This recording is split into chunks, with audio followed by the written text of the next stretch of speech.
Welcome to the Heritage Wool Company.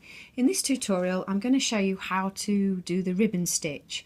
This is basically where you knit a stitch and then purl a stitch, and this creates a ribbon effect in your knitting. It can mean that you knit two and purl two, but the pattern that you're knitting will always specify ribbon stitch and then indicate how many of each that you need to do, depending on how wide the ribbon is needed to be in your pattern that you're knitting. So I'm going to show you how to do that and then what it looks like as well, so that you can identify it in a piece of knitting. I've got some knitting that I've done here. Up until there, I think it's interesting to see the difference. Up until this line here, they are all knitted stitches, okay? And on the reverse of that, as you can see, that's a purl. So it's a knit row and a purl row. So you can see the waves on that side, the purl stitches, and the upside down V's on this side, which are the knits.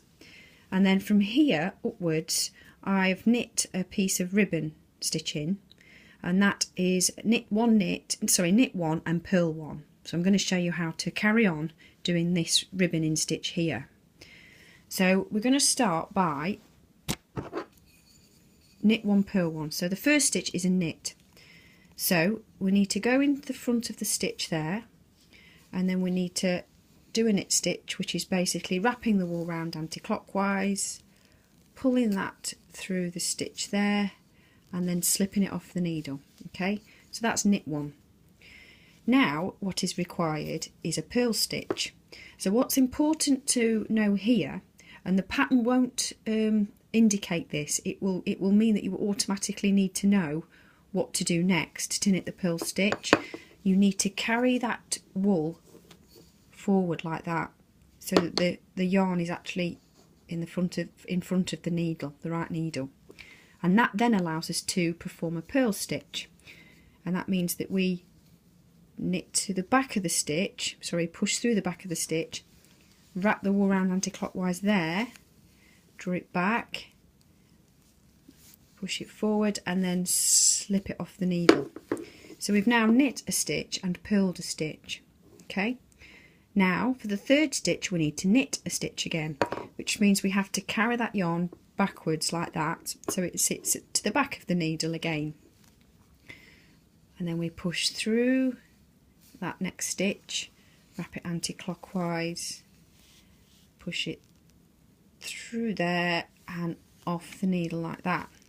And to purl again, make sure you remember to carry the yarn forward and push through the back of the stitch, wrap it anti-clockwise through that gap there and slip it off. We continue like this. Knit one, carry forward, wrap it round,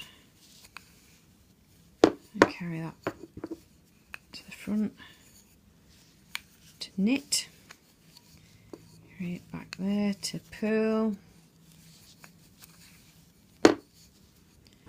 and finally we finish with a knit stitch. Okay, and just to show you what that looks like, you can see it starts to look like a ribbon effect. The knit one, the purl in between, and the knit one.